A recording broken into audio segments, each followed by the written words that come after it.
Everyone, and welcome to the next best episode of the Welcome to the Gameroom podcast. It's me, your host, Michael, there can only be one, McLeod. We've got a lot to talk about today, and joining me, as always, is going to be Dwight Robinson. Say hello, Dwight. Hey, what's up? Yay! Suicide Squad trailer, that's what you were just saying, something like that. Yep. Did you watch it? You didn't watch it, you said you just saw it, yeah. So you need to. As we're recording this, it's 3:26. Suicide Squad trailer comes out. I hope this isn't dated and I'm talking about how good this is. It looks awesome. Watch it, would be like the worst movie ever. Oh, I know, unrelated. Did you watch the Snyder Cut? Yes, I did. What do you think? It is a drastically better movie. It is a drastically better movie. I can agree with that 110%. Just in general. Just like, even if you take out, the DC stuff or any of the comic book stuff, if you just look at it as just like as a movie, as a standalone movie, it is a much better better put together movie. It actually makes sense. Characters have motivations and shit. Like what's happening. Yeah, it's stupid. I've seen scenes like, side by side on YouTube, and the amount of shit they cut out of the Whedon version is just ridiculous. It's insane. Did you do it in one sitting? 2 sittings, because my wife fell asleep like halfway through. I did 2 sittings too, because I got really ambitious. I was like, I could fucking do this. Right. And it was like 11:30. I'm like, yeah, I can't do this. Yeah, we did it in the middle of the day on Sunday, this past Sunday, but yeah, we split it in 2 parts. But also 3:26 when we're recording this too. Hopefully it'll be a shorter episode because we both have to get off and not only play Monster Hunter but catch the second episode of Falcon and the Winter Soldier as well, which I thought that first episode was good. It wasn't amazing. I liked it. I find it slight spoilers, I guess, if you haven't seen it. Well, too late. Shame on you. But Too late. Like, you can't tell me that Tony Stark didn't throw Falcon $1 million here or there. Well, like, he paid for stuff. He just didn't pay them. Like, he paid for the building. Who works for free? I mean, apparently they do. I mean, he paid for all the equipment that they had. He paid for the lodging. He paid for all that stuff. I call bullshit. But didn't give them like what's it called? A salary, a paycheck at all. Hey. Like, does he feed them? I guess. I mean, what was it? Falcon Where was these people living? They all live there too? Some of them did. I mean, whoever had their own house, their own spot was living somewhere else. But a couple that didn't. Yeah, but how are they paying for it if they don't have any income? They had food they had food. They had lodging. I mean, this dude is a billionaire. What? I'm just saying, Wanda you can't throw It's not like the Avengers is hundreds of people. He paid for the lodging. I mean, if you could live there, it's kind of like military lodging or whatever. If you don't pay for the lodging and you don't have to pay for food, and all that. But here's the difference: when you join the military, yes, you get lodging for free, but you also get a paycheck. You do get a paycheck, yes. So, I mean, I'm not in the military. I'm pretty sure people don't just sign up. I do think it's funny that for a place to live. It literally brought up this conversation from like nothing. No one was worried about this before, and then now exactly. And now this is, which I mean, I like that. I think that's pretty. It's fine. It's a means to an end. It adds drama to the show. Yeah, whatever. I think it's great. We're getting off topic though, but that's fine. Yeah. I just wanted to touch base on you on those. We're immediately dating the show. Yeah, so, I mean, right. That's fine. That's fine. What have you been playing this week? I know we both want to jump on Monster Hunter, and we both made our characters. I think it took me probably an hour almost to make my character. It took me an hour to make all 3 of them. My main character. And then, you have to make 3 characters, technically. Well, Well, just that and like the dog and the cat. The Palamute and the Palico. It took me a little bit. What did you name your Palico? Or what did you name yourself, by the way, too? I'm curious. Just my username.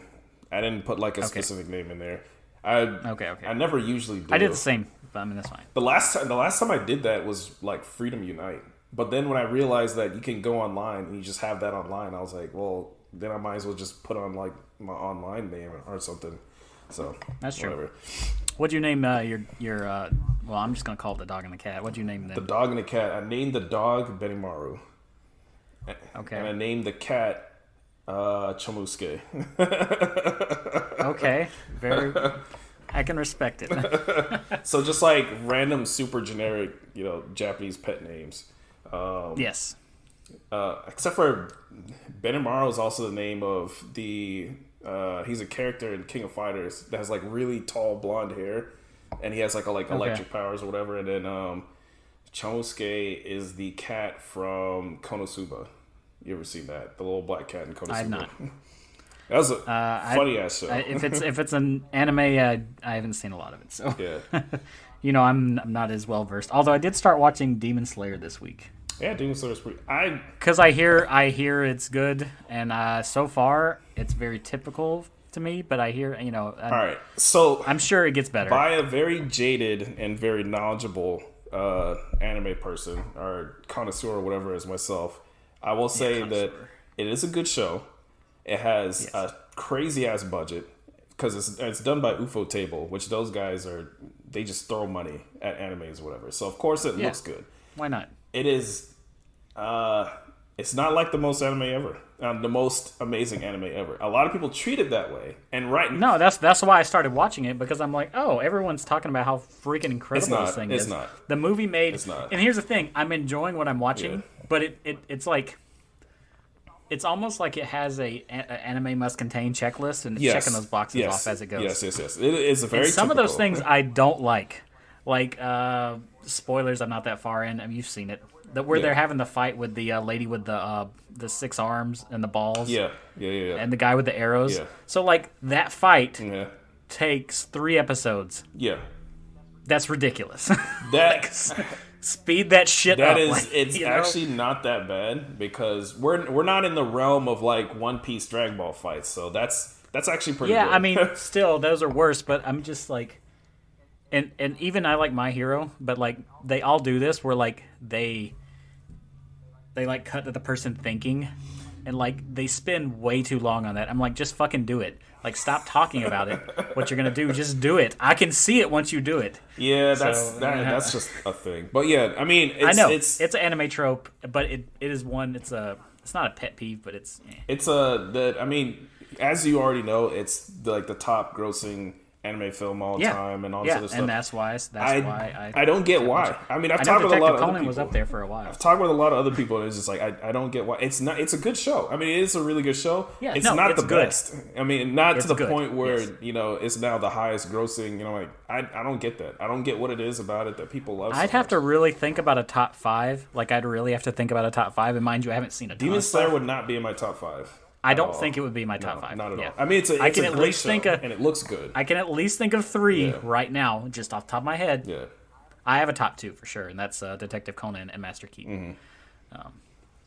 But yeah, that's a whole. That's a whole nother thing. Yeah, that's a whole nother thing. Yeah. We need to have an anime corner. Yeah. I talked with Alejandro. He used to do a show called Weeb Report on YouTube. Yeah, we can do that. It was about anime. Yeah, we can do that. And I was like, we need to have a Weeb Report. We need to bring Weeb Report onto our channel. Yeah. Like have multiple episodes. But anywho, so I've already forgotten your dog and cat's name. My dog's name is Hashimoto. So yeah, of course I had to pick. Did the same thing pretty much I did. I didn't do the same thing with the cat. I always name my cat BBK, which is Bad Boy Kitty. Gotcha. Yeah.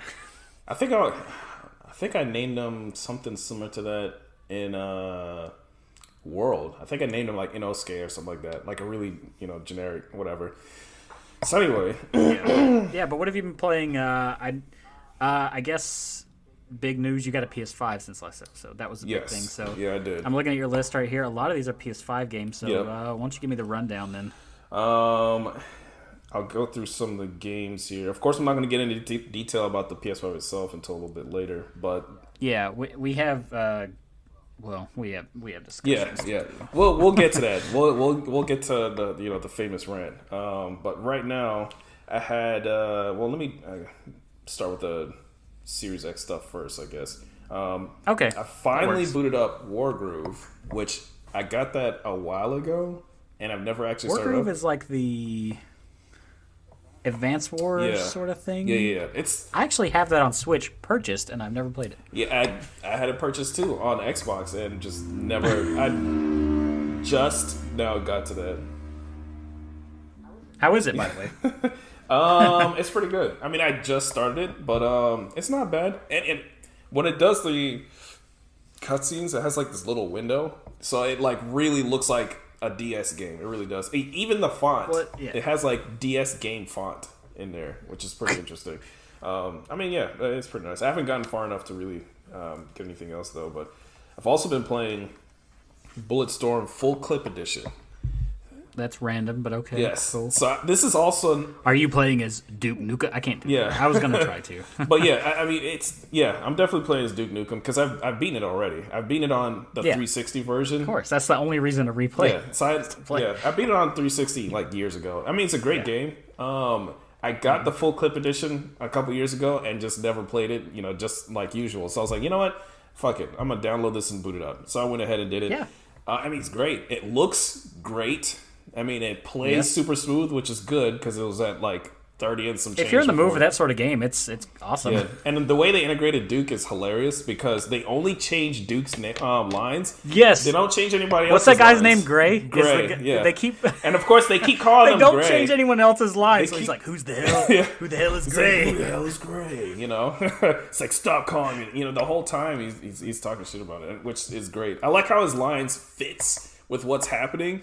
But then, like, you know, they still keep calling him that, and he always says shit about it all the time. But yeah, I mean, the game is nice, and the fact that it feels like it controls a little better because it's at 60 FPS now, not 30. It's smoother, yeah. It's feels a lot better. So I mean, it's definitely 360 of shit though, just like the you know the moment to moment gameplay. But yeah, I mean, you already went into expecting that from the get go, so it's fine. Yeah, I've played it already, so. The one thing that I didn't remember and I really didn't like while I was playing it is that there's no way to replenish like the special ammo unless you buy it. Because you know there's like secondary ammo when all of your guns have like regular ammo and then like a secondary like fire ammo or whatever the hell, like an explosive ammo. The only way you can get that back is if you buy it with points from like all your skill shots and stuff. You can't. There's no way to replenish it from like normal gameplay. So you always have to buy it, and then you use it, and then you have to buy it again, which means like those little pods you have to connect to buy stuff. Those pods are like every 5 feet because you're always like there's no. To me, that I never really noticed how annoying that was, but when I played it before, but that's super annoying. Having it so that you replenish it, like you have a high enough combo or whatever, and then you get some of that ammo back or whatever, would be great. Or maybe if you do a really nice skill shot, they drop that special ammo, kind of like Doom. You know, when you're playing Doom, instead of having to stop. Yeah, instead of stopping and buying it over and over is just stupid. There's no reason for that. If you like you do like a melee kill or you do a special kill or whatever in Doom, then they put out they drop that kind of ammo, so you keep it going. Of course, I mean, they didn't know that then at that time, but I just really, when I played it again, I realized like, oh man, that's really bad. That's whatever. It's a poor design choice. Really poor design choice. I didn't even remember that now that you mention it. But yeah, that is annoying. It's super annoying. And then, every 5 seconds you have to buy from that shit over and over. It's stupid. But anyways. That reminded me the Ancient Gods Part 2 is out, and I haven't even finished the first one, but yeah. I definitely have not either. Continue on. I definitely haven't either. So the last Series X game that I played was Empire of Sin. I remember when I first saw the trailer for this, I was like, man, that looks pretty dope. It was on Nintendo Direct, I believe. Yeah, it was. And I was like, man, that looks pretty dope. I want to try that out. It's kind of it's XCOM, but like 1930s, gangsters or whatever in New York. It's like The Godfather, but XCOM stuff. So I played it on Series X because it's just released on Game Pass. I mean, it's pretty good. I mean, it's not as good as XCOM, but I mean that's a well, yeah, it's a hard buy to a high bar to hit. But it does some interesting things that XCOM does not. One thing I definitely love about it that XCOM doesn't do, you can freely move around the camera whenever. That's my biggest pet peeve with XCOM. Do that in XCOM? No, you can only move the camera at 90-degree angles. So you can never actually see what the fuck you're doing. And this is XCOM 2, not even the original XCOM. I was playing XCOM 2 just a couple weeks ago. And I mean, I love the game, but I remember that. the fact that the camera only moves in 90-degree angles is like annoys the shit out of me. And you can't really like zoom in or zoom out very well either. So you're never able to see exactly what you want to look at. In this game, everything's so damn dark too. I'm surprised you just don't miss enemies. Can you at least highlight enemies? The enemies are highlighted. Well, there's that. I guess. Okay. But yeah, in Empire of Sin, you can move the camera completely freely. There's even like a button for you to like move it around and wherever you want. Dislodge from like from a character or whatever. You don't have to actually like snap to a character, which is interesting. One thing also that's interesting. When you zoom out all the way, that's how you get to the map.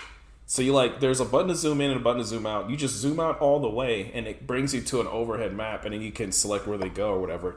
There's another game that does that. Which I thought that was a really cool way to do that. See, I know you. What other game does that? There's some other game that does that where you zoom out far enough and it takes you to like an actual map. And then when you want to, you just zoom back in, and then you'll go back to where they were, or whatever, which I think was pretty dope. But yeah, I mean, gameplay is nice. There's a lot of extra stuff that you have to like run. You take over a club or whatever, let's say by killing everybody that's in it, but then you have to run the club, and you have to like that part's annoying. And then you have to there's a lot of like that kind of stuff, and then that's part. That's why I'll never play this game. Yeah, that's the part that I was just like, it took me out of it. Is like I just want to XCOM shit. Like I don't in XCOM, you're building up your team, but really all you have to do is, hey, train in this, and hey, let's go, research this or whatever. You don't have to like run shit. So, whatever. That took me out of it. Whatever. Not a bad game though. And of course, XCOM 2 is limited to 30 FPS at like 1080p or something like that. So you don't. This game is 4K 60, which is a good thing. All right, so the PS5 games. So Destruction All-Stars. You bought a bundle, right? Yes, I did. Okay. So I got a bundle that had Spider-Man. I had the Spider-Man Ultimate Edition. So I have Spider-Man Remastered, and I had Miles Morales. And it also came with Call of Duty Black Ops, which I don't give a fuck If I remember right, you didn't actually play Spider-Man, did you? No, never did. Okay, so this is your first time. Yes. Okay, nice. My brother bought a PS4 just for Spider-Man when it launched. That like bundle. I had a friend that did that too. It was like that $200 bundle around Black Friday that year. Yep, I think he bought the same one. Yeah. So he was living with me, and he was like, "Oh man, this is great." I still never tried it. I never played it. Because I was like, I don't know though. I don't really want to play it at like 30 frames though. Now that you've had the opportunity, I'm sure you're playing at the 60 frame mode. Oh yeah. I switched back and forth. I couldn't pick. They're both great, but now that you've had a chance, what do you think? I've played it on PS5 as well, by the way. I've already beaten it on PS5. So it's not like a revolutionary game. I've played a lot of Spider-Man It's not games. even my favorite Spider-Man, but it is enjoyable. Yeah, I played a lot of fucking Spider-Man games, which is another reason why I wasn't really going out of my way to play it, because like I've played all of the Spider-Man games at this point, Yeah. So I mean, it's really good. It has that Spider-Man formula, but then it puts, it really takes it to the next level with just like the kind of detail they have in the characters. The storyline is great. I mean, the graphics, of course, is amazing. I'm playing it in that 60 FPS ray tracing mode. I honestly, okay, the mode that I didn't get, right, because I played it too early. So I actually don't. I don't really notice the ray tracing very much. I notice the 60 FPS, of course, and then turn it off and you'll notice it. Maybe, maybe. But turn it off, you'll notice that. And like, even in that mode, the resolution is pretty good. I would have thought that it would have dropped it to 1080 or something. It doesn't. I think it's like 1440. It still looks really good. Yeah, it's decent. I mean, it's a good looking game. Yeah. The ray tracing in that mode is dithered really badly. Like it's kind of. It's not as good as the 30 frame mode. I mean, but they had to make it somewhere. Whatever. Which of course you'd have to be crawling up like a building and like staring at yourself in the reflection to really notice that. But I mean, it's great. The combat is pretty good. The combat is, of course, a lot like Batman Arkham Asylum, Of course, that's what they've been stealing forever, and that's fine. But it's whatever. If you're gonna take something, might as well take something that works. Yeah, I do like how they have like a lot of gadgets and stuff in this combat, which a lot of other Spider-Man games don't really do that. No, they have a lot of web powers, but they don't really have like the gadgets or anything, which I thought was pretty cool. And I also like how it's on a much smaller scale than I was expecting. I thought it was just going to be this gigantic game with just like a lot of annoying shit that you have to do. It really isn't. It's actually really focused. The city is not that big. There's like side stuff. There is shit to do, but it's optional. Yeah. I mean, you can get through it. So. Right, which is I'm super happy about that because I really and a lot of it is world building, you know. So yeah, pretty good. I mean, it's really nice, and I'm playing through that first before I get to Miles Morales. I did that too. Miles Morales is stupid ass short, by the way. Good. That means I'll actually be able to beat it. So that's fine with me. This one's not that long either, but Miles Morales is like half of this or less. The one thing that I noticed that really stood out to me that I thought was hilarious was that there's the times when you're walking into that homeless shelter or whatever that Aunt May works at. So Peter has like a button up on or whatever, and the thing that stood out to me, which I think is funny, he's like walking with the button up on or whatever, and in the animation of like the shirt moving, would like blew me away. And let me explain what I mean by that. Normally in games, when they have like clothes like that or whatever, it doesn't move realistically. Oh yeah, they're static. They're static. Yeah. They move around and then it's like bending and moving in this weird ass way. It's like a clay model and shit is just like moving in a way that it does not move like in real life. But when he was moving with the shirt, like the way that like it wrinkled or whatever, and the shirt itself was like staying straight because it was like a tight ass button up. The shirt itself was staying straight, and it kind of like wrinkled in these diagonals, exactly like how it looked like in real life, and that blew me away. I was like, that is a lot of fucking detail, and I just thought I kind of just like laughed when I noticed that. I was like, wow, I don't even know why the fuck I noticed some shit like that. No, I don't either. I mean, I can agree, but I mean, normally, and a lot of games you would never see that. I thought the same thing back in like 14 or whenever the last one. No, what? 2018. It's like 2017 or something like that. Yeah, I think it was 2018. It wasn't that long ago, which is another funny thing. Why you're releasing a remaster? It was probably then that I was like blown away, but even now I'm just like, I don't know. You get jaded after a while. You're like, yeah, that looks good. Yeah. There's a point where you're like, man, this is the best fucking looking thing ever. I remember when Ocarina of Time, I'm like, God, this world is so big. I can ride this damn horse everywhere. It can't get any better than this. Oh my god. We have nowhere to go but down. But yeah, normally games like that, they look great, but unless it can look like that and run at 60 frames, it doesn't impress me that much.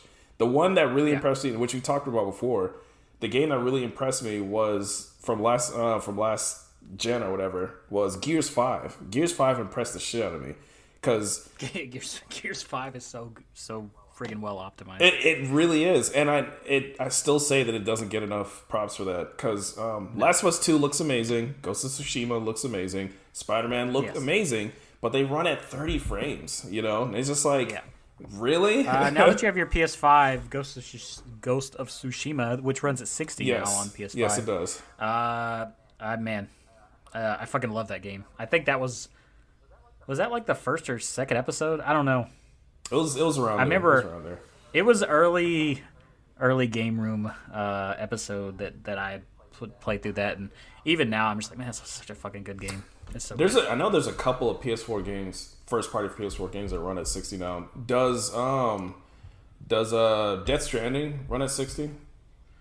I don't know. I don't care. I know that game's boring as hell to me. Oh my god! I bought that and I still haven't tried that, so I'll get around to it. I bought it. I played it. I'm like, what the fuck am I playing? I got rid of it immediately. Damn. This is bullshit. Oh damn. Friend of the show, Kia, played all the way through it, and he's just like, I beat this Kojima walking simulator. I'm like, well, good for you, because I'm not touching that shit. So. Kojima patting himself on the back simulator or whatever. Yeah, exactly. Oh god.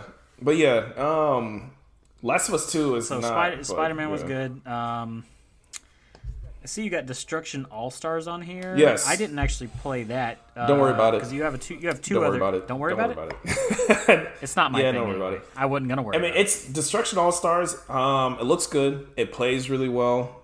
it feels good or whatever. The controls are really smooth and everything. The character design is actually really nice. Like some of the characters, look really unique and everything. The game is just boring.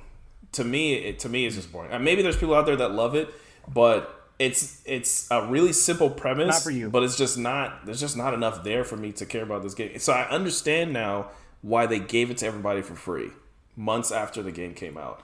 There's nothing there, worth anybody buying. Is it like ARMS or something like that? It's like it's enjoyable, but then it loses traction really fast. I'll say there's more to ARMS than there is to this game. Oh shit! Yeah. Okay. Well then. So because ARMS is one of those games I played with a friend, Kia, again, friend of the show, and we had a lot of fun with it. But then I borrowed it, ran through the single player bits, and I was like, well, guess I'm done with that. Yeah. Probably forever. They had the little free period for ARMS. I beat it during that free period, and it's a great game. The music is amazing. I still think the music is amazing. The music is quite good. And it looks and it does look good, but there's not a whole lot there for me to spend $60 I think to do. ARMS 2, there's that could be. I'd go for it. 2 ARMS. I'd definitely go for that. But this game, just really quick, the gameplay. I do like how you can be on foot or in the car, and it's kind of like a destruction derby thing. And there's different game types where you have to wreck the other cars and then you collect points, and then there's others where you have to hold certain spots. Okay. And quick question: what is the benefit to being on foot? That's the only way you can collect stuff. Okay. So you have to get out of the car. You have to get out of the car to get stuff, and you can also take over other cars. So you can Halo 2 style jump on somebody else's car. There's a little that's exactly what I thought of. There's a little mini game that you do, and you can either take over the car, or you get thrown off yourself. Blah blah. So when you're on foot, you can run alongside walls. You can collect shit. You can do this. The attacks is where it's really weird. So there's not really any attacks. You do just this one little charge, like a tackle type thing, and that's it. Okay. So not even the standard 3-hit combo that is in every game ever. You press this button when you're moving, and you'll do a tackle and knock somebody over, and it's all right. So when you're in a car, you can either boost forward or side check. There's another car racing game that had that, and I can't remember what it is off the top of my head. But anyways, you move the little right stick to the left or right, and then it's on a timer. So you do this little side swipe, side check thing, so you can attack other cars. But then it's kind of that's it. That's the whole game. I just described the entire game. You just explained it. There's no need to play it. So it's I don't even think I queued it to download because I'm just this is never going to be for me. So yeah, I'd recommend just looking at it, because one thing that I thought was cool. Just listen to this episode. You got the experience. It looks great. It looks cool. They put a lot of effort into how it looks and how it feels, but it's not fun to play because there's nothing there. But anyways, there's a little menu where you can look at the characters and what about them and everything. There's so many different characters. That's the benefit. That's the draw is the character. The character design is really the model good. Viewer. The character design is really good. But when you're in that little model viewer thing, there's the game theme song that's playing, and each character remixes the theme song somehow. You look at one character and then they start playing the theme song with guitars, whatever, and you look at another one, it has 808s and stuff like that and everything. And I thought that was cool. But that's it. That's the limit. That's where you're at. Yeah. Okay. And let's see. Last thing on your list. What do you have? Astro's Playroom. That was my one game that I said was, I tout if the one game that feels next gen to me. That was a good. I didn't actually play it though. But it was. You got it on your list. You lied to me. I have it on my list. I did not even touch it. So this is what happened. Okay. So my wife played it. So what I did was that I started, when you first start up the game, it has that little thing where it shows you, all the fancy stuff that your controller can do. I gave it to my wife, and I was like, "Oh, try this out." She's like, "Oh, I don't want to play this shit." Whatever. I'm doing something else. I'm like, "No, just try this out. Just try this out." So she's like, "All right." She starts playing it, and played like 2 or 3 worlds, and like There's only 4 worlds, so yeah, I mean, she played through like 2 of them while we're just there, and she's doing all this stuff, and it's funny watching her playing because she doesn't really play games very often. But I know that it was like a really simple platformer. I figured that she would get more out of it than I would because I could care less about that stuff. I mean, I was interested in how the game looked and played, but whatever. I say it's a good showpiece for the next gen. And it's like it's like basically like a walking museum, for PlayStation stuff. For PlayStation, absolutely. Which is great. So she's going around, she's doing all this stuff, and she would just like laugh her head off at like certain things. Like when you're walking around, you can attack anything, and if you attack stuff, like they react or whatever. So she'll attack something, and it had one of the robots had like ice cream in his hand, and he like drops his ice cream or whatever, and she just be guffawing like it's the funniest thing ever.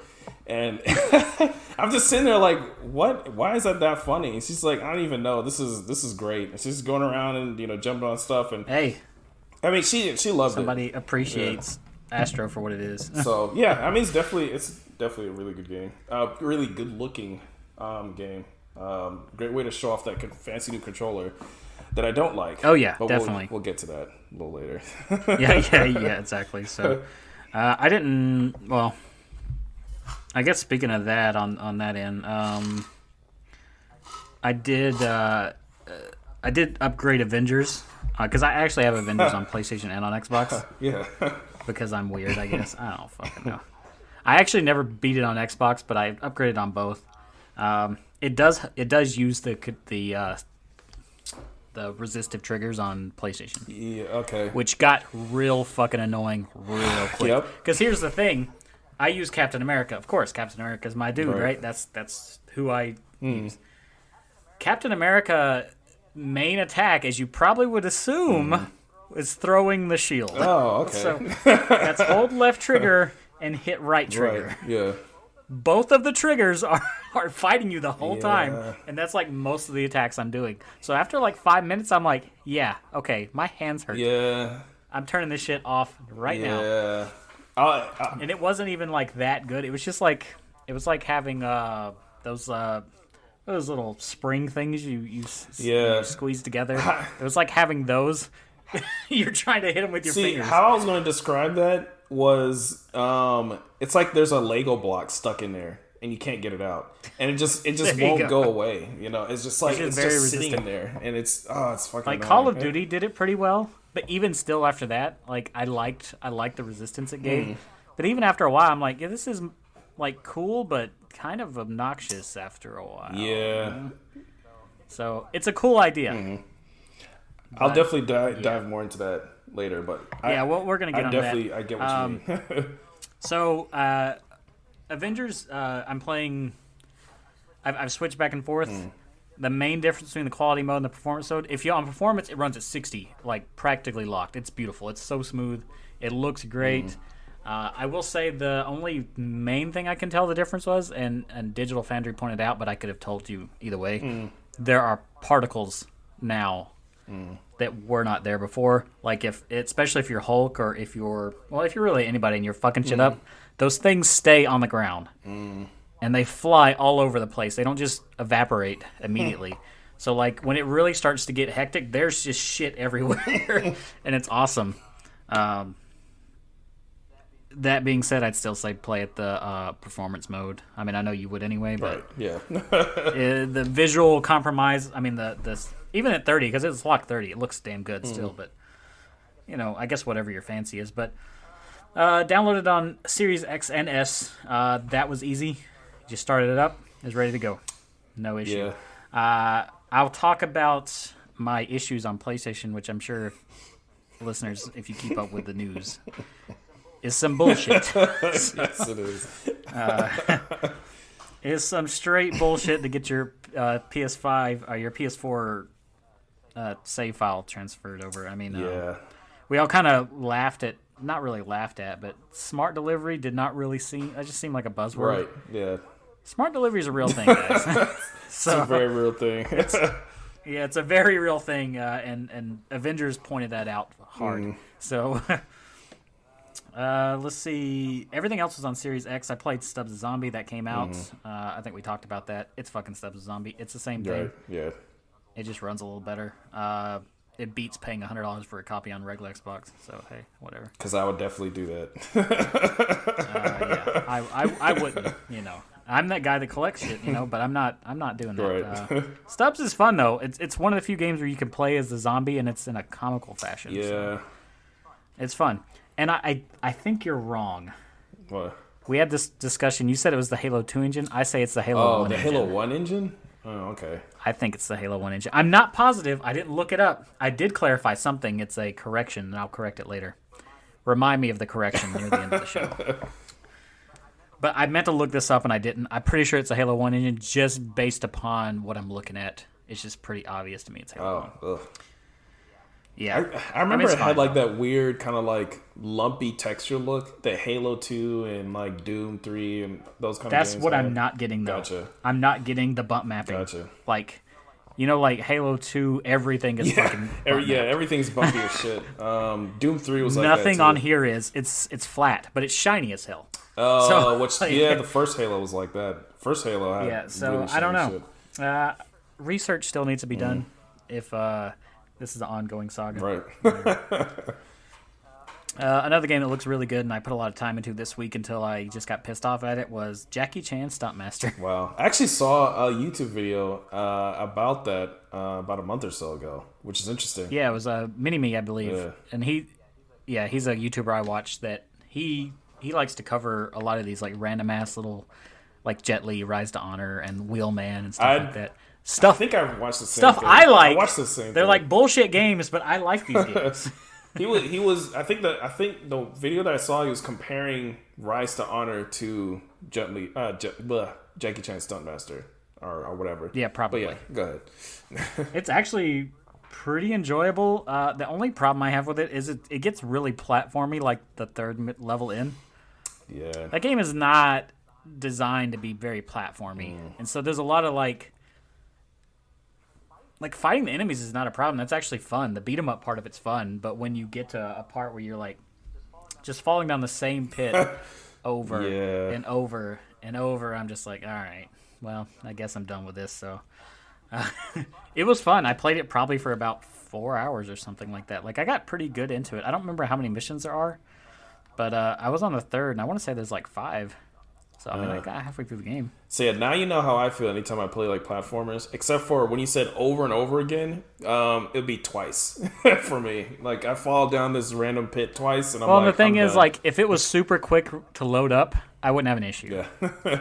But it wasn't. I mean, I would die, and then like you'd have to sit at a loading screen. Yeah. It's a PlayStation 1 game, so it would take forever to get back going again. I also had to point out too, and I wish I recorded this.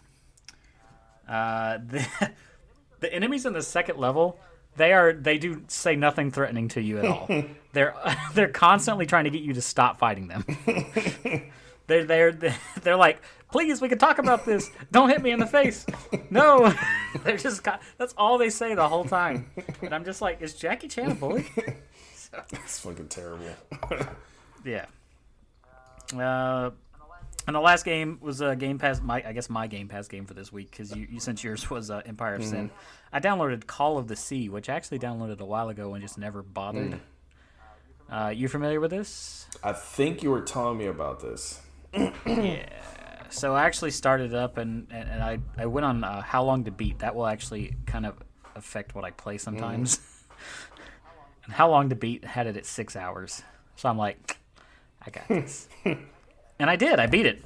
I actually beat it 100%. I got all the achievements. Holy shit. Crap. Yeah, I know. It was good for me. So, and I actually only was missing 2, and I went and used a walkthrough to get the missing ones, because apparently, like, they were just the missing ones. I was just like, I could do 2 if they're not that hard, and they weren't. So, no, this is like a walking puzzle simulator. Yeah, I was gonna say it was a walking simulator, right? It got very Lovecrafty near the end, which I did not expect. Huh, that's good. Because it's very bright and colorful. Typically, the Lovecraft games, like Call of Cthulhu, or, they're just like The Sinking City. Yeah, they're super dark and dreary and blah, blah, blah. But this is not. This is very colorful and pretty, and I mean, I enjoyed it.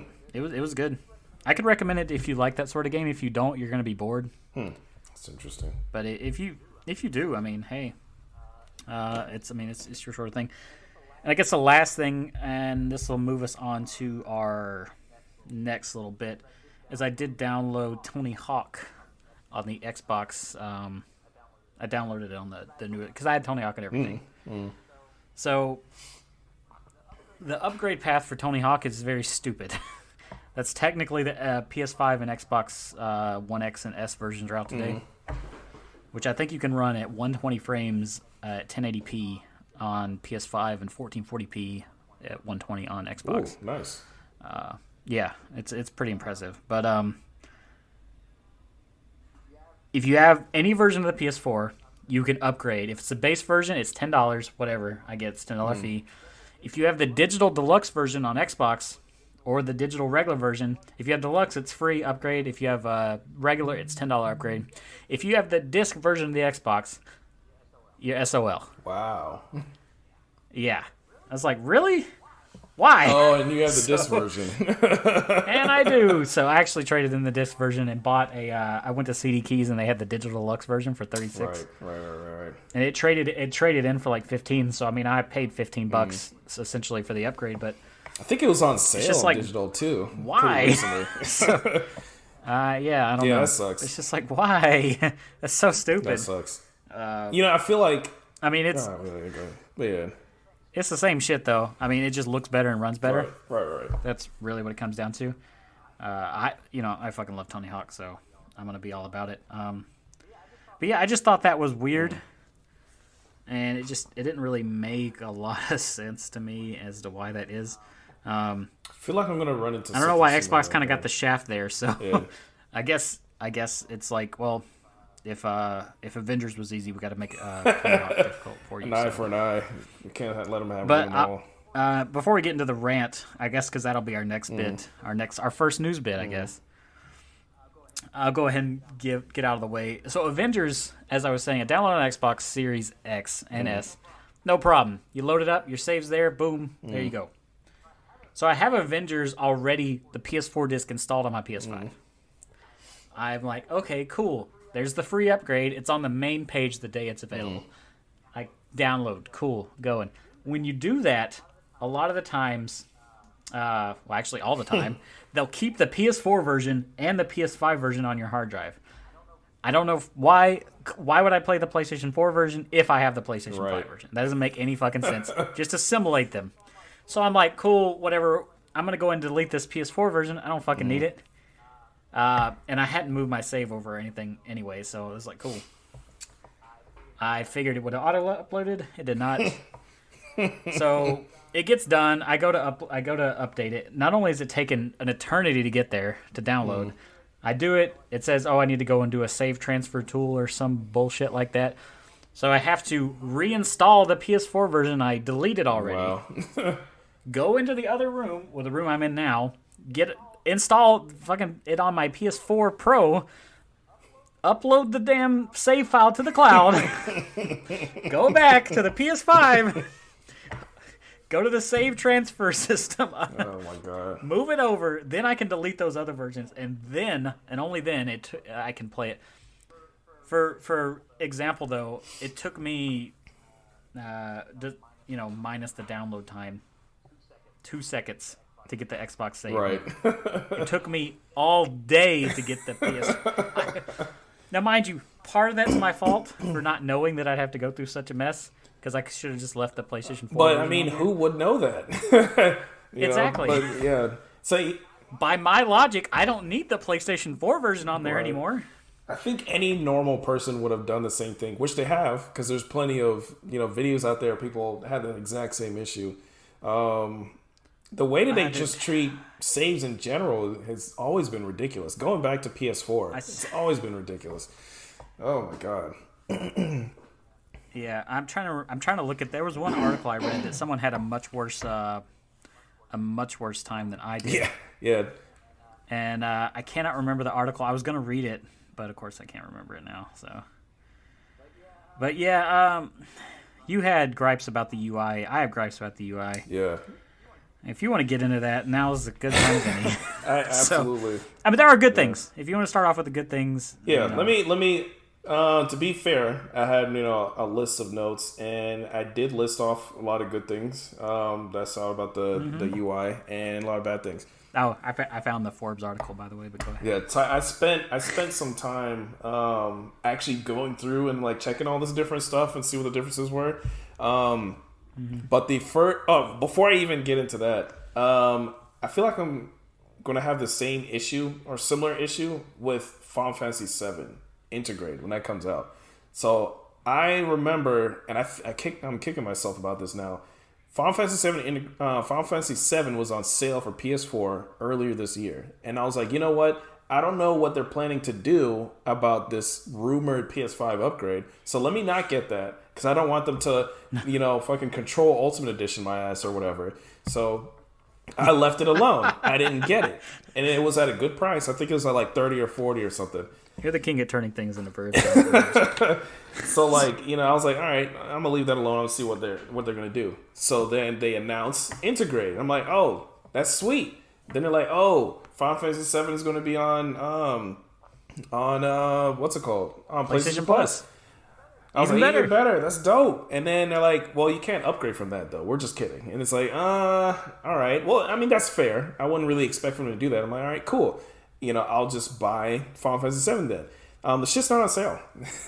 It's still at $60 right now. It'll go on sale though, but and the next thing is when you buy, if you already have the game, you can't buy it again on Sony on like PlayStation 5 or whatever. It doesn't give you an option. The only option you have is to download it. So unless I'm going to try to go to the store. So if you claim the PlayStation Plus version, there'd be no way to buy a digital upgrade version. Buy it, no. And I did you claim it? I did claim it. And the thing is, I didn't think about that till afterward because on Xbox, if you buy, even if you claim a free game, it still gives you an option to buy it. It also gives you an option to buy it and send it to somebody else as a gift or whatever. It has gifting options. It has all those options. You can do what you want. It says, hey, you already have this, through Game Pass or whatever, but you can buy it again if you want, So it does that. Yes, PlayStation 5 does not give you that option. So if you claimed it, you're fucked. You cannot buy this digitally. I would have to go out and buy a physical copy or whatever, which is not the most terrible thing in the world. But I don't want the physical copy. But you have your game I like it digital. I'm lazy. I don't want to get up and fumble around for the fucking eject button. Technically can buy the Integrate version digitally at full price. Yeah, full fucking $70 $70 when they had that shit on sale for $30 earlier this year. I'm still mad about that. You're just gonna have to buy a physical copy. I really wish, and this is just a policy thing. This is not anything against the system or anything, but I really wish that they would announce things like that, especially when they're going to it's going to come out tomorrow. You know what I'm saying? This is not something where, oh, I didn't know, Octopath Traveler came out on Xbox on Game Pass, right? I downloaded it. Yeah. It's not I don't expect them when, back at the Switch launch to be like, oh, well, it's going to come out on Xbox Game Pass 2 years from now or whatever. I don't no, I mean, that's unreasonable. That's really unreasonable. But I'm sure those fuckers knew that Integrate was coming out back when they had Final Fantasy VII on sale, a month ago. I'm like, really? You couldn't have said something? Come on, man. That shit pissed me off. But anyways, so going into the main PS5. So a couple of good things about the PS5 UI. It's a lot faster in general. Just everything is much faster. The store is faster. The store is faster. Moving through the menus are faster, which is good. That's always a good thing. Yes. You don't realize how good we have it now. I've, as part of our... Well, I'll get to it later, but as part of the PS3 and Vita stuff going down, I had a saga with that earlier. Yeah. I went back to PS4 to, compare some stuff, and PS4 UI is fucking slow. God, that thing is terrible. So the PS5's UI is a lot faster, which is good. And the reason why I'm even doing this PS5 UI rant in general, I forgot to mention, was that when PS5 and Xbox first launched and Series X first launched, there was so much shit being thrown at Xbox and Microsoft because they kept the same UI, which is technically not true because they've upgraded a lot, getting it ready for Series X. Yeah, they just upgraded it slowly over time instead of all at once. They upgraded over time, and then there was a major update right before Series X came out to prepare for Series X or whatever. So it did get a new UI. It's just that you also got it on the other Xboxes, so it didn't really seem like it. But anyways, it was an evolution instead of like scrapping and starting over. So PS5 scrapped theirs and started over, which they kind of had to because that UI was super slow. My issue with that is that I remember when 360 and PS3, during the last go around, when they got upgraded to Xbox One and PS4, they both decided to just scrap the UI that they had before and start over. The UI for the Xbox and PS4 at launch were terrible. They didn't have any features. They couldn't do shit. All the stuff that we have now, you take you take for granted now. No, you take it for granted. I remember when that shit launched. It couldn't do shit. And I remember being pissed off because all the upgrades and stuff that they had on 360 at that time was way beyond Xbox One. Like all the shit that 360 could do, Xbox One could not do, and I hated that. I remember Xbox One being, you had to go through so much bullshit just to get to a game. Yeah, it was terrible. It was terrible. Because it was so media focused. I remember Xbox One was like, they just wanted you to use that as like your fucking media box. It was terrible. That's all they wanted you to do that with that. And it was the UI was slower than the 360 UI, but even now there's still some features that it doesn't have that the 360 had. The one that I really loved that they don't really have anymore on the 360, it continued on a feature from the original Xbox, the soundtracks feature. So you could have soundtracks and stuff on the 360. You could save them from your, from a CD or whatever. You could also even like stream it from a computer, which I used to do all the time. And it had like these Windows Media Player visualizations and everything, which is pretty cool. I have a theory as to why that stopped, because I was actually thinking about that not that long ago. Back then, you didn't really have to worry about people streaming stuff like you do now. Yeah. People stream stuff now, and then that's like a whole nother level of like, do they have copyrighted music in the background, that sort of thing. So I think that's why that feature might have been That's mixed. a really good point. Yeah, I don't think I've ever really paid attention to that. But if they would have turned that off while you're broadcast, kind of like on PS4 where you just can't. You can't, Well, I mean, yeah, you can broadcast from the system, but like if you use like an Elgato or whatever, like the system itself doesn't really know that you're. Yeah, because what they used to do was that on the 360, while you're playing music, it would replace the music in the game that you're playing. So it would just do that automatically. Dude, I played so much Burnout Takedown and Burnout 3 to like what's it, Metallica? Not Metallica.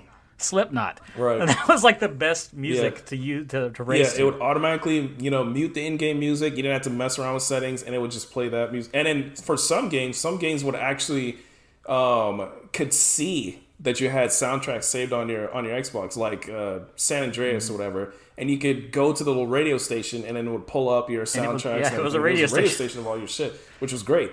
Of course, Xbox One and PS4, you can play music, but it's just like on top of whatever else, So you just play it in the background on top of everything. There's no integration with games at all. I miss that, But Xbox One with Forza Horizon 3, at least, you can set it up to connect to your. You can't do it locally. Like, you can't actually put it on the system, but there is a way to set it up to stream your music from your PC.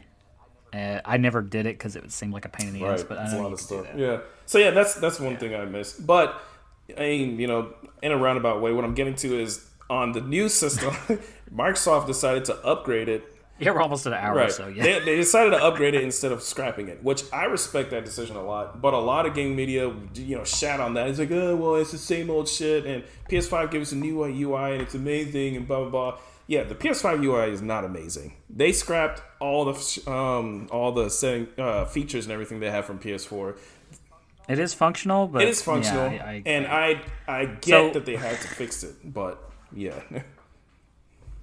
Yeah. So I'm looking at your list here. Let's see.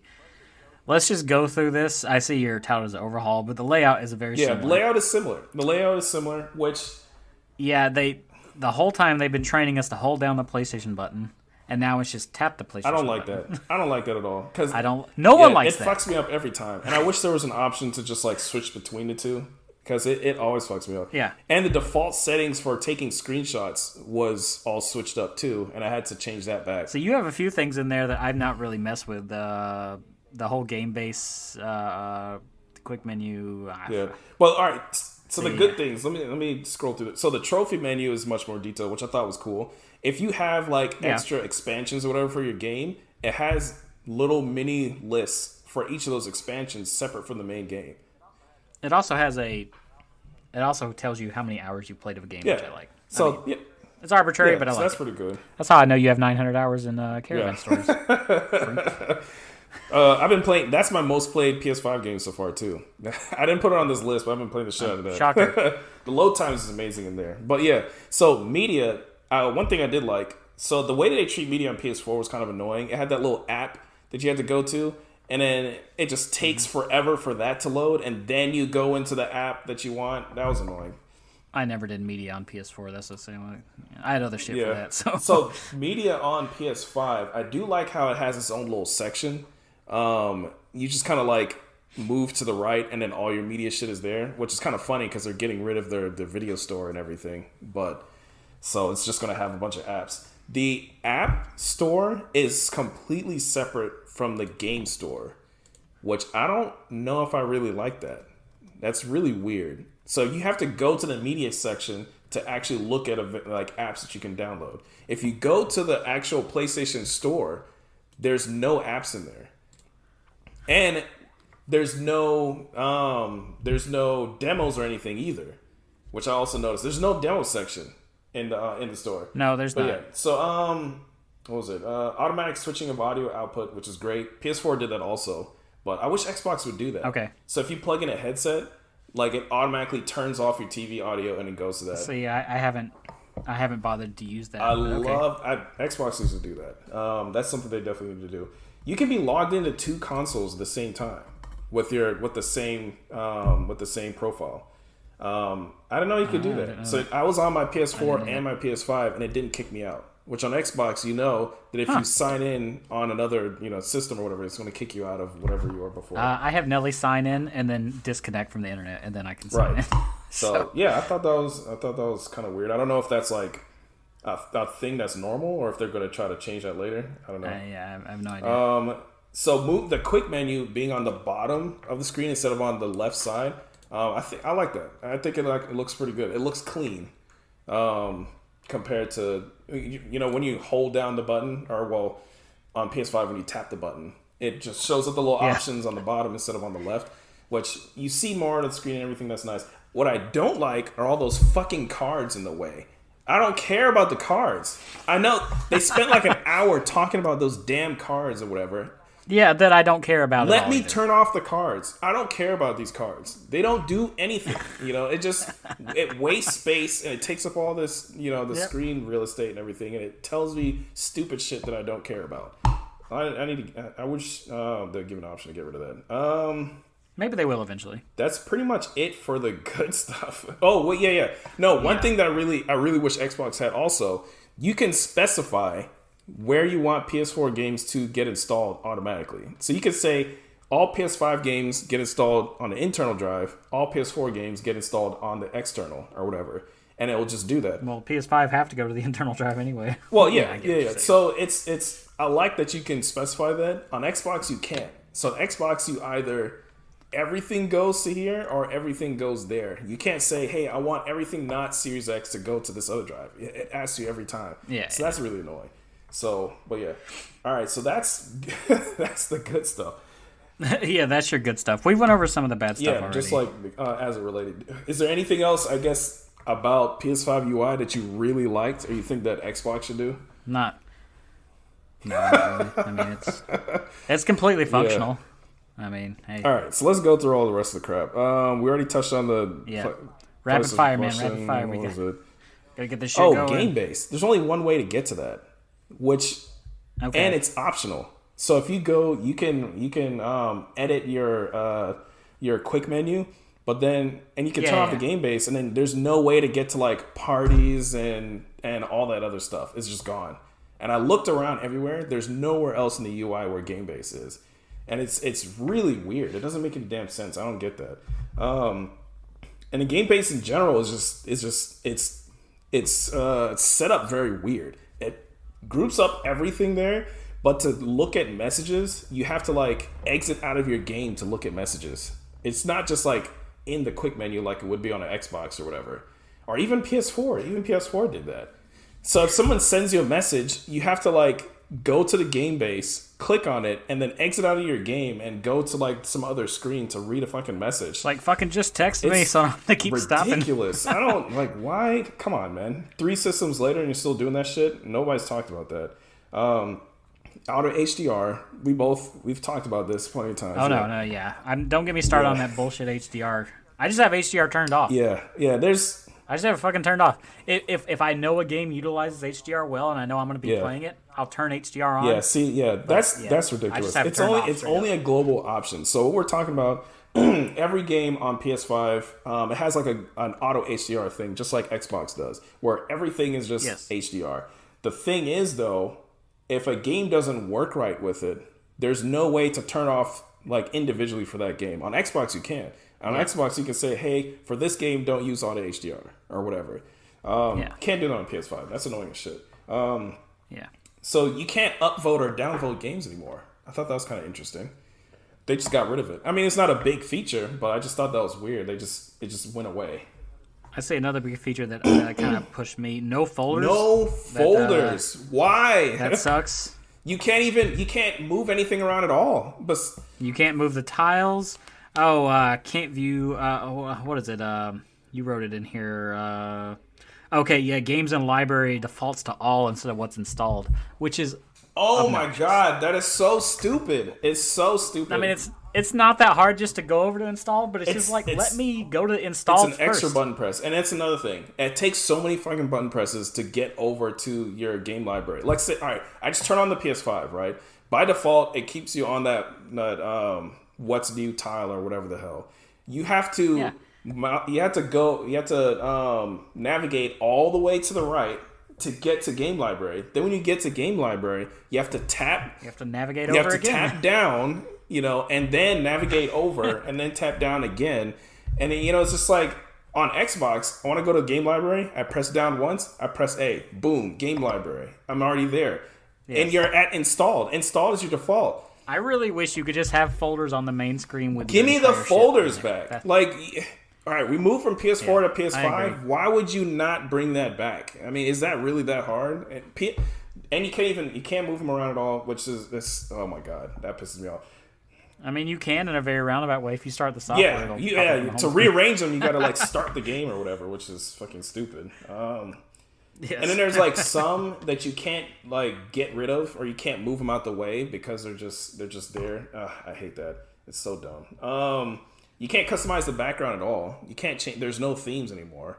Which there's not even an option to do it. So it's not like they. Yeah, I'm kind of sad about the themes a little bit. I really like my PS4 themes. Which I can understand why those themes won't work. The thing that pisses me off is that there are no themes. Like, you can't switch it to anything. You can't even, like, change, like, the base background. There's no, like, new PS5 themes. There's no light or dark theme. Nothing. It's just, all you get is your game background, which is stupid. What you got.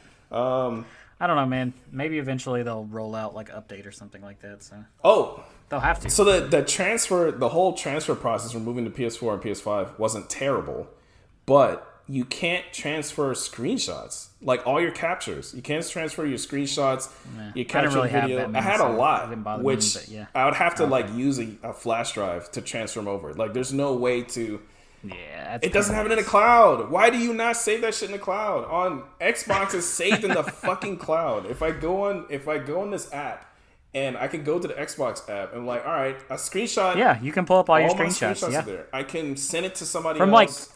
Dude, I can pull up my screenshots from like Rainbow Six Siege on like my OG. I have screenshots from Call of Duty Advanced Warfare, like in 2014, that I can pull up and send to somebody. They're all on the damn cloud. Yeah. See, that's one thing that Xbox players take for granted, which I take for granted.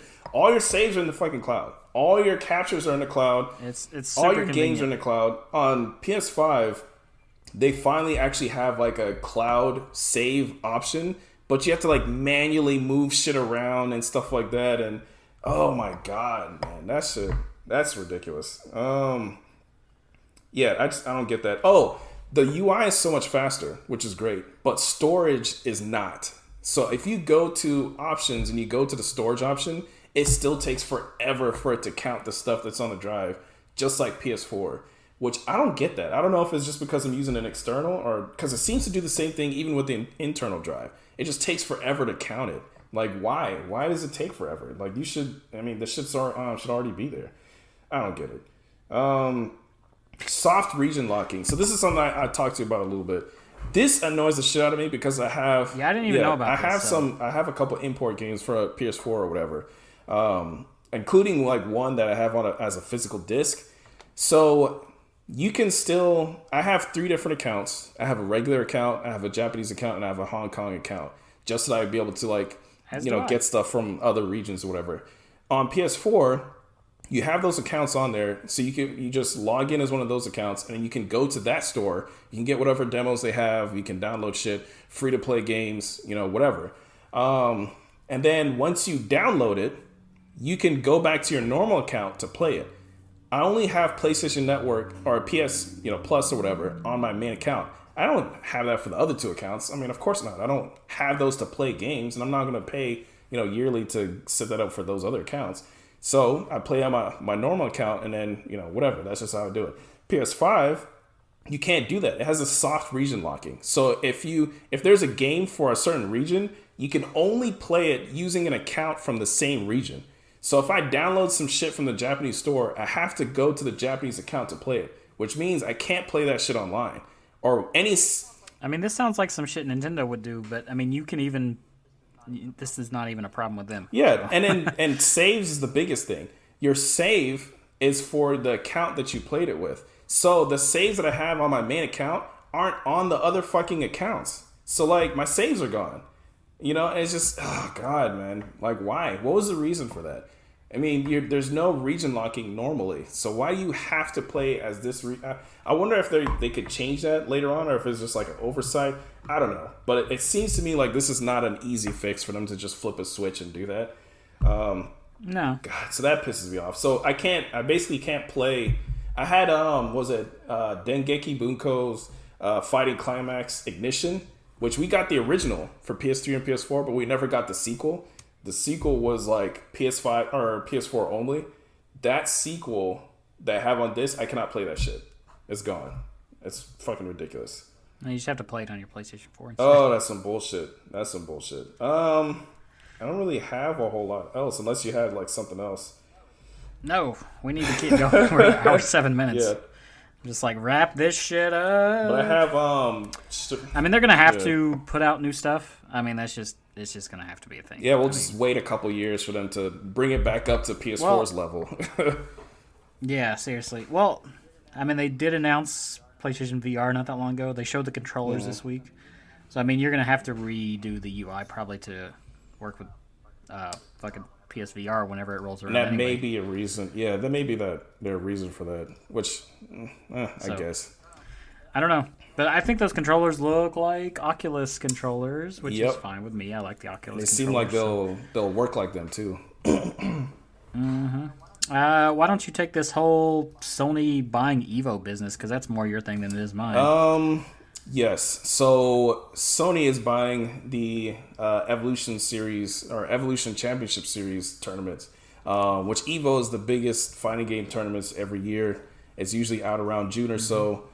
There's normally like a lot of fighting game participants. There's a lot of Really? At fighting game tournament? Yeah, right. At a fighting game tournament. They usually have like a lot of I think Bums Off the Street would be better. They usually have like a lot of official backing. They have like a lot of announcements of like new fighting games, new characters, stuff like that. So it's a big thing. Yeah, it's like fighting game E3 almost. Yeah, it's a big thing. And, and pretty much anybody could go. It was always a third party thing. So everybody was welcome to go. Nintendo, Xbox, even though Xbox, the only exclusive fighting game they have is Killer Instinct, and Killer Instinct's not really Killer Instinct, yeah. big in the FGC anymore. But it was third party. So I guess let me ask you then, as someone who looked into this more than I did, which I did zero. So can that still happen? Let's just say Xbox comes out with Killer Instinct 2 or whatever, Smash Brothers. Can other companies go in now that Sony has taken over, or is it fucking only PlayStation stuff now? So that's the weird thing. Or is that unclear? That's the weird thing. They did make it clear that this would not affect who they allow to be at the tournament. Sony is working on it behind the scenes pretty much. So they're not really hosting it. They're more like they just own it. So it will run just the same way. But I mean, I imagine there'll be a marketing push there if they do announce a new game. They're gonna push. They're gonna push the hell out of PlayStation versions of a game, and I'm sure that also will mean that they would want the games to be played on Sony consoles. Like right now, of course. Right now, well, I mean, to be fair, probably most stuff is gonna be on PlayStation. Most of them is going to be on PlayStation, and famous examples of ones that get gimped on Xbox is Tekken 7. The Xbox version of that is fucking terrible. Although I do not like that. I know we're kind of backtracking. I say we need to go on. I do not care for the D-pad on the PS5 controller. I was going to get into all the controller stuff, but yes, it's terrible. It's fucking terrible. I tried to do the Tony Hawk on it. It's super squashy. All the buttons in general are just squashy and not terrible. A fan. I do not like them. I prefer the PS4 controller, and I never was the biggest PlayStation 4 controller. I mean, I like it. It's fine.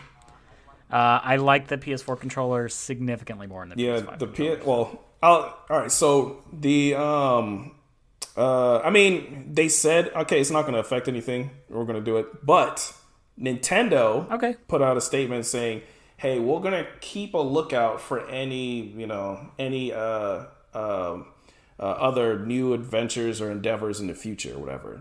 Basically, a really vague way of saying we'll find somewhere else to go. We're gonna take our shit somewhere else, which is, Super Smash Bros. Has always been a big thing at Evo. Normally, Capcom with Street Fighter V or whatever is normally the main game or whatever, but everybody loves Super Smash Brothers. So Super Smash Brothers not being at Evo anymore, which they haven't said that, but a lot of FGC people are thinking that's going to happen. I mean, you're reading between the lines. Yeah, so I mean, if you read between the lines, Nintendo doesn't want to have their shit at a fucking Sony, event, obviously. So they're going to have their own little event, which I'm guessing is going to happen. They're going to announce it soon. They've had a tournament series for a couple of years. Yeah, they've had their own tournament series. It's never been Evo is where you get the biggest exposure though, because it's still the biggest tournament. Well, and I think everybody just fucking plays Melee anyway, probably there, or I don't know. I don't keep up with it. Usually, up until Smash Brother players are snobs for Melee. They are. To an obnoxious level. Yes, they are. Well, and I just want to Ultimate did overtake that because it did overtake that. But yeah, Melee was the thing to play up until Ultimate came out, pretty much. And I'm not saying that Brawl or whatever was better, but what was wrong with the Wii U version? I mean, I thought it was with the Smash 4. Yeah, what was wrong with that one? That's a can of worms. I mean, outside of Bayonetta being completely OP there for a little while, what was wrong with the game? That's a can of worms. I'm not actually. Okay, well, we're not going to get into the I'm not super competitive in the Smash, scene or anything like that, so it doesn't bother me either. But Smash snobs, they'll fall all over themselves. I'm sure they'll tell me a million reasons why, but I don't know. I didn't. I thought the Wii U version played fine personally. I didn't really have a problem with it. So I mean, yes, I can see clearly that Brawl is not a thing. No, it's not. Play competitive. It's too fucking random. It's too. And then the tripping thing is they hate. Well, that. I mean, that is part of it. That. So I mean, but you're not getting that. I mean, I don't really feel like that's the same thing with 4. But like I said, let's not get into that. So yeah, that'll be something. When is Evo? It's normally in June. You got a date? Yeah, it's normally in June. Okay, so I guess we'll see. Is that going to be this year or next year? It's going to start with them. I guess they have time this year. So I would assume this year to implement changes. I would assume this is as of now. So yeah. Okay. I did not write it down. I had the date saved, and I completely got it. I guess more Sony changes. Yay. And I'm going to look this up because I actually didn't write it down, and it makes me sad. Stalling for time.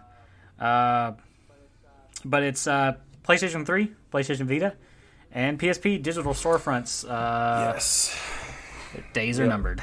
They're going to be going away. So that's there. Yeah, no. And I'm going to put this into perspective of I have a lot of digital stuff. Like, I have a lot of digital stuff on Vita and on, PS3 especially. Like, I have a lot. So this week, I actually, because I'm like, man, everyone's going to be doing this. I mean, I did it. I bought a 64 gig Vita memory card. I was like, it's time. I never had one. Those shits are expensive, though. And they were on GameStop was the cheapest place that had them. And you had to order it. I ordered it.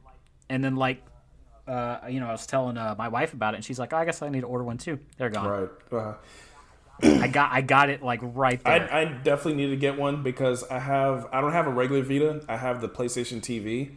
And I never got a memory card for it because, I got it when it went on, super sale for, $10. And I got that. But then, to buy a 64 gig memory card is just insane.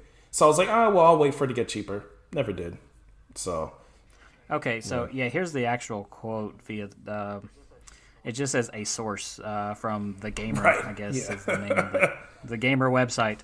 PSP and PS3's PSN stores will be closed by July 2nd, while the PS Vita store is going to remain open until August 27th. So I mean, you still got time, but the thing is, they're gonna be cleared out. Yeah, I'm buying up some physical games that I was like, okay, like Killzone, right? Killzone I have digitally, but that shit is 4 gigs. Right, yeah. And it is precious memory card space you need. Yeah. So I got a physical copy of that coming. But yeah, I mean, I actually downloaded everything to the Vita, and the Vita, surprisingly, it's pretty quick. Yeah. It's not great. I mean, yeah, it's nice. It's not great, but I mean, it's a very reasonable machine. I mean, I was playing a game called Uppers on it. I don't know if you heard of that one. Yeah. So I was playing that on there. I was like, man, this shit holds up. But I want to get that, actually. Yeah, so I got it not that long ago. But yeah, I mean, it's a fun little beat 'em up. But the PS3, oh my god. Are you talking about some shit being slow? Yeah. Oh my god. The store on PS3 was so ridiculous. I went in, not only the store, but I went in because I looked at I have a 250 gig, or it's a 320. I'm not sure. It's 250 or 320. I went into the system settings. It said I had 30 gigs left. I'm like, what the where's all this space going? You go into game data utility. A lot of PS3 games have to install to the hard drive. Yeah. And even if you just played them and then got rid of them, that shit does not delete. You have to go in there and delete that stuff.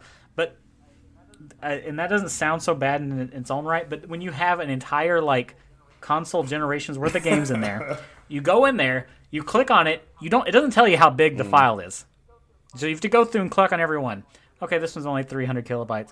You go to one, and it says counting. And you're like, oh, well, it must be pretty big. So you have to sit there for about 20 seconds for it to count how big the file is. And then it says, 3,000 megabytes. You're like, okay, 3 gigs. I need to kill that. Delete. All right, well, go find a book. Because it took me about an hour. Oh, my God. To clear off about 60 gigs. Man, I don't even remember the last time I booted up a And PS2. I queued up a bunch of stuff to download. Just stuff that I had. That I just hadn't downloaded because I was like, I don't need to get this. I don't need to have this on the hard drive. It's not done yet. I started this 2 days ago. God. It's not done. It's about halfway done. It sucks I understand the Vita store going away, especially since PSPs went away a while ago. PS3s, the 360 store is still and you around. can download the PSP games you have digitally onto the Vita, which is, I don't have that many digitally. It's honestly kind of beneficial to do that because you can map the right stick to whatever buttons you want. Yeah. In a game like Ghost Recon or Monster Hunter, Monster Hunter especially, you can map the D-pad onto the right stick and have dual stick controls at that point with camera controls, and it's so much better. Not that playing Freedom Unite is the ideal thing to play now, but I would still play Ghost Portable Recon Third, though. Advanced Warfighter 2 is actually much better. I would still play Portable So. Third. I have it hacked on PSP. See, that's to me. I'm like, all right, this is just the go ahead to hack whatever the fuck you want. So Yeah. Well, the thing is, I would hack my Vita, but the thing is, I have a lot of digital stuff, and I didn't want to hack it. And then, they like to put out those sneaky updates. yeah. Well, you don't have to worry about that anymore. Well, my luck is I'll do it, and I'll forget about it, have it connected online, and then they'll do an update and fucking brick my system. Because I just put out a Wii U update not that long ago. I heard about Wii U that. update for it's for stability. Right. It was to see if you had a hack system. That's what it was for. Yeah, that's what it was for. So, but yeah, if you have PS3, PS Vita games, even PSP games, you can download those on Vita. Get them now. Go ahead and get them done. Yep. If you have that's the best I can tell you. A memory card for that. Actually, I downloaded Vita PlayStation Plus games when they had that. I added them to the library. I've never downloaded any of them. I don't even remember which ones I had. That's where I got Killzone from. It was a PlayStation Plus game, but it's like that's 4 gigs. Yeah. I need those gigs back. Same thing with there's like several games where I had it digitally, but like it eats up so much of a memory card because I had a 16 gig and it was you could have not squeezed anything in there. All I have is the 1 gig internal memory that the PlayStation TV has. That's it. So I don't know. I have a PS TV. I have a Vita 2000. That's my Vita. And then my wife has we both had Vita 1000s. I know the screen's nicer, but I like the form factor of the 2000. I still want to get a 2000. If I find a good price of one, I'll definitely get one. I got a buddy that's selling one. Oh, okay. So, I'll ask him. Yeah, definitely. I know that's in good shape. Definitely. So, where are we at though? So let's see. I guess more changes. Xbox Live is now Xbox Network. That was a thing. I mean, I'm fine with that. Whatever. I just don't know why, but whatever. I get it. It's easier to explain to a parent that's completely blind to it. I guess. I'm just kind of annoyed because Xbox has spent so long making sure that they do not copy, Sony's naming conventions for like the Xbox stuff, and then they call it Xbox Network, like PlayStation Network. I'm like, isn't this why we call this damn Xbox thing Net or the something Series like that? X? That's why this shit has a stupid ass name, because you don't want to call it the Xbox 4 or whatever. And then you copy them on the network name. And I was just kind of like, all right. I don't know what their naming guys are doing over there. But there were some other features that came to Xbox Live too, and I didn't write them down. I know free-to-play games are now free. You don't need gold which is good. for. Yeah. I mean, I kind of expected that. And there was another feature. What was the other chats. Chat rooms, parties. Party chat. You don't need gold for. Which is good. They should have did that a while ago. I love party chat. The few times I played online party chat. So Xbox's party chat is leagues ahead. What are we gonna do? I wonder if they buy Discord, that'll actually be pretty good too. That's another thing I didn't put in the news. Yeah, I'm not even sure if that's like a great thing or not. Because they bought Mixer and look what happened with that. So, and Skype. I mean, they bought Skype. And, they didn't really do a whole lot. We're the only two on it. So I mean, it's not like it would be terrible if they bought it, but what are they going to do with it? I don't get why people don't use Skype though. I mean, this is off topic somewhat. I don't get why people don't use Skype. Like, what the fuck's wrong with it? It's free. Like, why are you using Zoom where you got to pay for it? I mean, because everybody else was using Zoom. I guess. Yeah, Zoom just started existing last year. Is it really a monkey see, monkey do situation? Absolutely. That's where we're at. It's always like that. If you heard somebody say, "Hey, I'm using this and it's great," all right, cool, and then you go get it. Like it doesn't matter if it's like the best option that's out there, whatever. That's what everybody's using. So, I guess so. Yeah. But yeah. I do wonder what we're gonna do. Speaking of chat, Monster Hunter Rise, I don't think has a built-in chat. We'll have to figure something out. You're gonna I use Discord. way surpass me. Yeah. Okay, well, we'll use Discord. I need to add you for Discord then. Do you have the Square Enix Presents thing pulled up? Because I do. I actually wrote down all the stuff that was in there. Look at you being proactive. You do not have to go over all of that though, because a lot of it is not worth it. No. Rapid fire that shit, man. Because I actually didn't watch it. I just kind of heard about it. So I mean, there's really only like 2 things that's even worth talking about, but I'm gonna scroll through real quick. So Outriders, they showed a trailer for that. This trailer is hilarious to me. It's super long and it was super elaborate, and it looks great. Like, they make Outriders look like the greatest shooter to ever be released. Or, this trailer is amazing, and it's I'm watching the trailer. It's like, we've played the game before, right? The demo's out, so we played this game. So you can't really trick us with your trailer bullshit, The snake oil pitch is over. So I think it's like, what's the point of this like super elaborate ultimate, trailer when everybody's played this shit already? So you don't have to do that anymore. But whatever. Tomb Raider collection. So yeah, just $20 right now, I think. On both systems, which comes with all 3 games and all the DLC, right? Yeah, which is it's a hell of a deal, nice, especially if you haven't played them already. I mean, I have all these games anyway, and all the DLC, so it's kind of no point. But I mean, that's still nice though.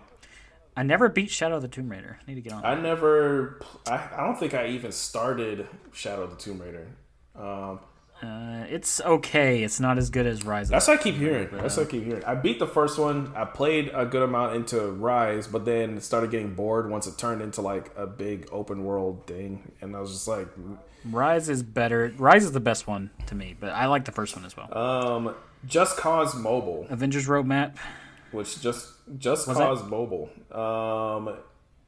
Oh yeah, they skipped that on my website. Yeah, this is like the order that they actually showed up in their little thing. So Just Cause Mobile. I mean, it's Just Cause, and it's mobile. So and it's mobile. There's that. Hopefully, it'll actually have a decent frame rate. So we can look forward to that. There's like a villain that looks like Jeff Bezos, which I'm noticing there's a couple of games that have done that recently. So I thought that was pretty interesting. Hitman Sniper Assassins is a mobile game about Hitman and there's sniper assassins. So there's that. They didn't really tell you anything about what's going on, but that's all we got.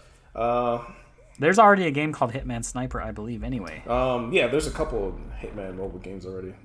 Space Invaders AR, which is Space Invaders, but it's like supposed to be like a mobile AR experience. They don't tell you anything about it. The trailer was actually pretty cool. It made it seem like everybody loves Space Invaders and it's just this super awesome thing that everybody misses. I mean, they did in the 70s. It has like all these kids are like Space Invaders shit and everything. Like, oh man, Space Invaders. I'm like, literally nobody cares about Space Invaders anymore. I would. So I don't know. I bet if I went to like a mall, I don't know, a place where kids are. A place where kids are, okay. Walmart. Where do kids hang out? Walmart, but go ahead. I don't know. I mean, if they're there with their parents, If I went up to a 5-year-old, 6-year-old kid and was like, "What's Space Invaders?" You think they could tell me? No. Absolutely not. But Pac-Man has that kind of that recognizability or whatever. But here's the thing: Pac-Man is a character. Right. Yeah. He's a mascot. I mean, character. but even Tetris, Tetris. Everybody knows Tetris. Yeah, true. You say, "Oh, yeah." Very true. But Tetris is popular, and we've had Tetris games. Yeah, people are aware of Space Invaders, but nobody's checking for Space Invaders. Like nobody's dying for another Space Invaders remake or whatever the fuck. Yeah. Well, somebody was, and they were pretty good at convincing them that they needed that trailer. You definitely need to watch that trailer. I'll look it up. I haven't seen it. It's amazing. Toho Spell Bubble. So this is basically Bubble Bobble, but it's using Toho characters. So there's that. All right. Darius Cosmic Revelations, which this is like a Darius. This is way more than I intended. Right. Yeah. It's like a compilation remake type thing. So if you like the Darius games, there's that. It did look pretty good. Okay. It was pretty interesting. I'm down with Darius. And then there's Bubble Bobble for Friends, which is Bubble Bobble, the real Bubble Bobble, and it's a mobile game. So there's that. Everybody needs a couple mobile games now. Marvel's Avengers Upgrade and Black Panther. The Black Panther reveal. Yeah, so you have a Avengers 2020 roadmap. That's actually where I'm at. So you go ahead and take that one. So you had the upgrade. Yeah, you had the upgrade. They added Hawkeye. There's a few other little things that I'm not really gonna. You can replay chapters of The single player game. You can replay the campaign cool. now. The original campaign. They've added like every time they add a character, they have like their own campaign part. Yeah. So like when I went back in, which I thought it was kind of dumb that they had, what's that girl's name? Hawk, the other bow and arrow lady. Kate Bishop. Yes. Kate Bishop. Why the fuck did they add 2 bow and arrow people? Yeah. Back to back. Yeah. That was a dumb idea. I didn't really get that either. But whatever. Hopefully they don't play like each other. So the Tachyon anomaly update. I guess you can play multiple of the same character now, so we could have 4 Iron Mans. I don't. Yeah, know that's great. New hero outfits coming. New harm room. Why are they pushing this harm room? That's like the training room. Yay! More waves of robots. Supreme villain. New war zone. There's supposed to be a new area. That's cool. The big thing is summer and beyond. Yeah, War for Wakanda. They're adding Black Panther. New level cap increases. New factions. When they say new factions, do they mean new enemies? I'm guessing that's what that means. Because that, to me... Yeah, claw faction enemies. To me, that is like the main thing that I need to be... That's like the main reason why I kind of just like never even wanted to buy it. It's like, I don't want to sit here and just beat on the same 4 robots. I will say the game is repetitive as hell. I don't mind that, though, personally. I think if the game's fun... I hate that. It's like, if I'm going to play Ninja Gaiden, I don't want to fight the same 4 brown ninjas for like the entire fucking game. That's stupid. Any of those games, any of those action games, Devil May... Well, I mean, it's not like on the same level as Devil May Cry or anything, but I guess a better example would be like Marvel Ultimate Alliance or X-Men Legends or whatever. You're not just fighting like the 4 same enemies for like the entire game. They at least look different. The campaign part of it is not too bad because it's paced out well and there is a variety. You have bosses and stuff. Now, when you get into the missions, it's a lot of that. I couldn't do it. Yeah. There's a new Balan Wonderland trailer. Wonder World.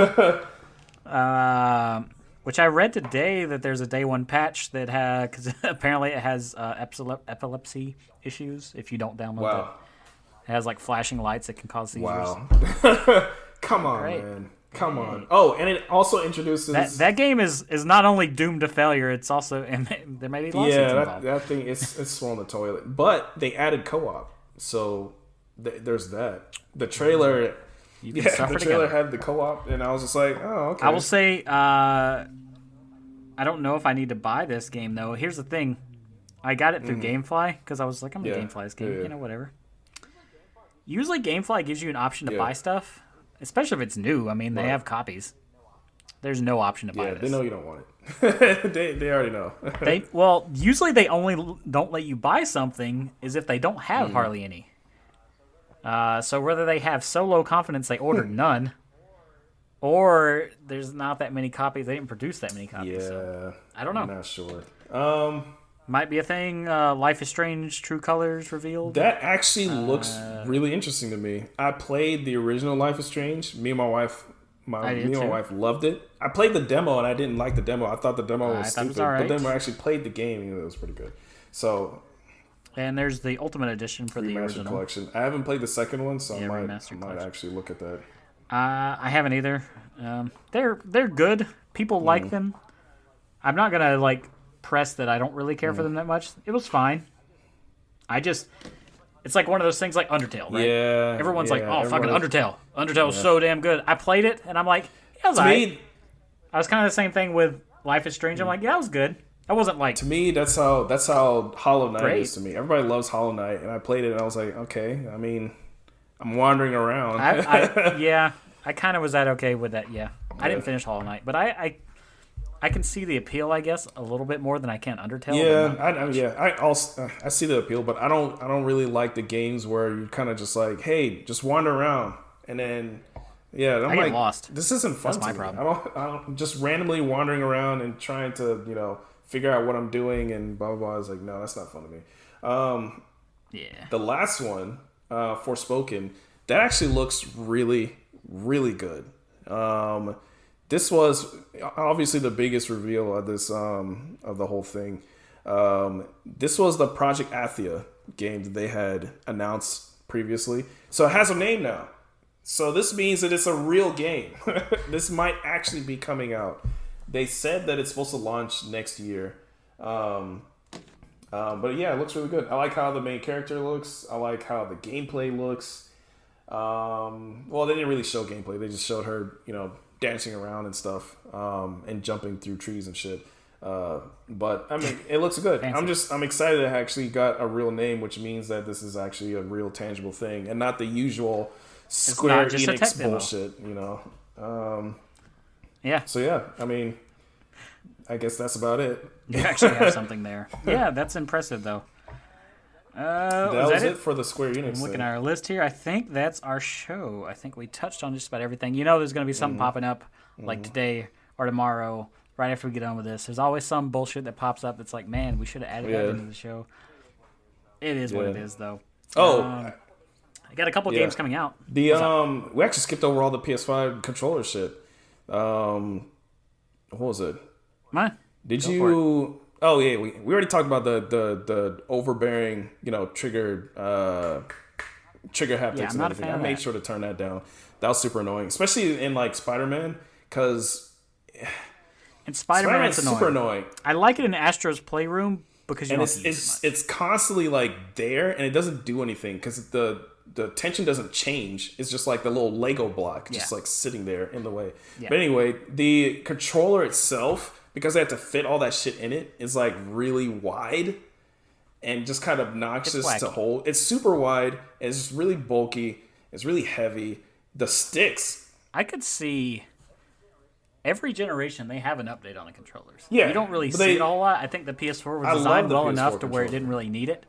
I could totally see like an actual form factor upgrade for the PS5 controller. I hope so. Because or maybe like a cheaper version. Because It Takes Two came out today. Me and my wife, we're gonna play that together. I got it on Series X. I probably would have got it on Series X regardless, but I don't really have a lot of games for PS5. I did consider, hey, let me get this for PlayStation 5, and then I was like, fuck, I don't want to spend another $70 for a PS5. I did get a second controller with my bundle. Oh well, Mr. Fancy. I'm glad because that shit is expensive. Yeah, I'm just like nah. But yeah, I mean it's. I could see them coming out with a cheaper version with all of that stuff in there. I hope so. I mean, it's not a bad controller, but to me, the PlayStation 4 controller feels so much better. And then the buttons are squashy as hell. The sticks are just as short as they were before, and they're like really close together. So like when you're holding it, of course, listeners can't really see this, but how often do you hit that mic button? Oh my god, I never hit that. But like the PlayStation button is like so recessed in there, it's hard to push. The start button, the start and share buttons are like really hard to push for some reason. I don't know. And then like I have to like reach in to like get. Maybe to you just have to get used to it. I mean, you're just gonna have to get used to it. I don't like that shit at all. I wish they would have let you play, use the PS4 controllers for like PS5 games. Like I know they want you to use the haptics, but I don't care about the haptics all the time. Like, come on, man. I mean, I know you're really proud of yourself for that shit, but damn, man. Whatever. I'm sure we'll probably get an upgrade eventually. So. It needs it. I do like the fact the battery life's better, but I guess there's that. So, let me get you out of here, guys.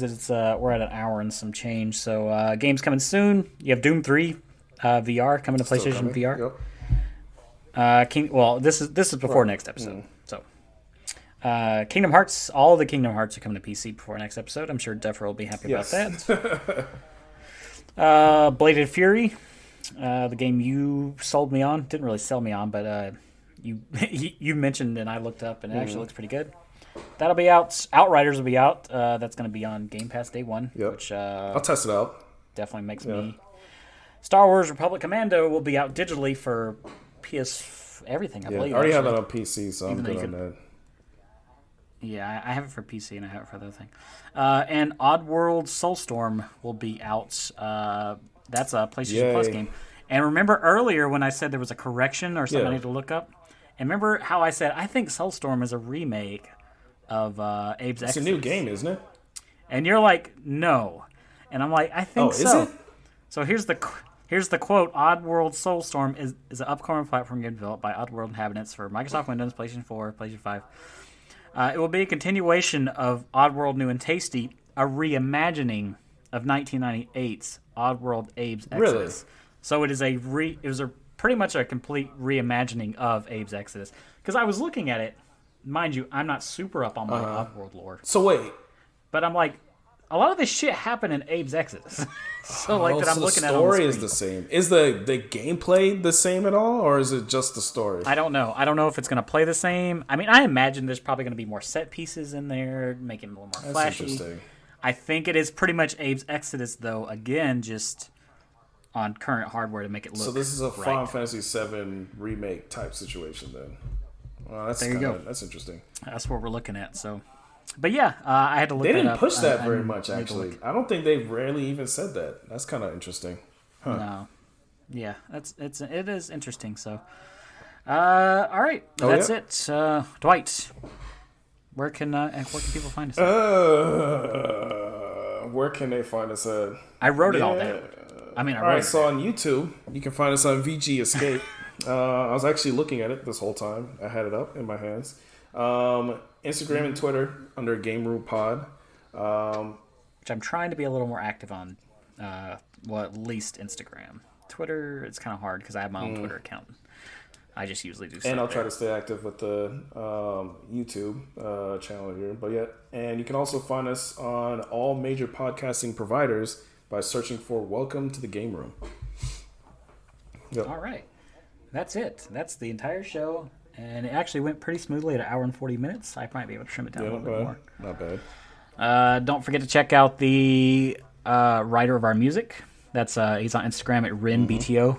He does our theme, at least for the time being. So, but yeah, with that said, we'll see you guys in 2 weeks with some Monster Hunter impressions. I'm sure that's going to be our main thing. Absolutely.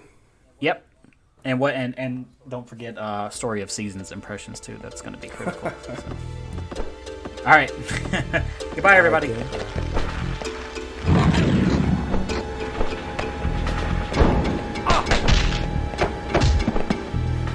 My bruises got bruises. That is going to hurt in the body. Don't hurt me. I'm fragile. I want to be on your side. Oh boy. I'm gonna puke. So, you do like dancing. Watch it. You think you can beat me? What's going on around here? Hey! What did I ever do to you?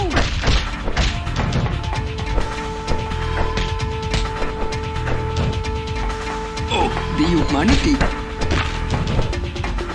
Why me? I'm going to wipe that smile off your face.